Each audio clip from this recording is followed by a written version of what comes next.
অবশেষে মুখ খুললেন মোদি, কিন্তু শেষ রক্ষা আর হলো না। শিক্ষার্থীদের আন্দোলনে যখন পুরো ভারত উত্তাল, ঠিক সেই সময় পর্যন্ত মোদি প্রশাসন জানিয়ে আসছিল শিক্ষামন্ত্রী তার পদেই থাকবেন, তাকে সরানো হবে না।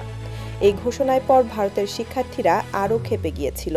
শিক্ষার্থীদের সেই চাপের মুখে পড়েই সব হিসাব উল্টে গেল।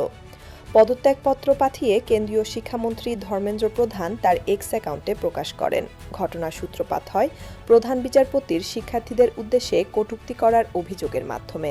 তিনি বলেন, এরা নর্দমার ককরোচ, দুদিন ঘেউ ঘেউ করে লুকিয়ে পড়বে। সেই অপমানকেই তারা শক্তি বানিয়ে বলে, হ্যাঁ আমরা ককরোচ, মহাপ্রলয়ের পরও যে প্রাণীটা বেঁচে থাকে তার নামই ককরোচ। সেখান থেকেই অনলাইন স্যাটায়ারের মাধ্যমে জন্ম ককরোচ জনতা পার্টি বা সিজেপির। পরীক্ষার আগের রাতে টাকার বিনিময়ে প্রশ্ন বিক্রি এবং দ্বিতীয়বার পরীক্ষা নেওয়াকে কেন্দ্র করেই ককরোচ জনতা পার্টির ডাকে লাখ লাখ শিক্ষার্থী আন্দোলনে যোগ দেয়।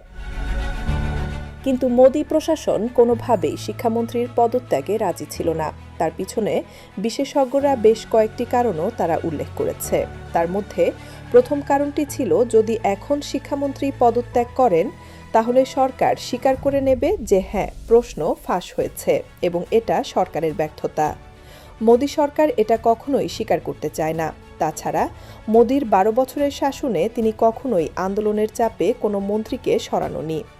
এটাতে তার রাজনৈতিক ইমেজ ক্ষুণ্ণ হবে। বিশেষজ্ঞরা আরও কিছু কারণ তুলে ধরেন, যেখানে বলা হয়েছে সামনে আরও অনেক বড় পরীক্ষা আছে।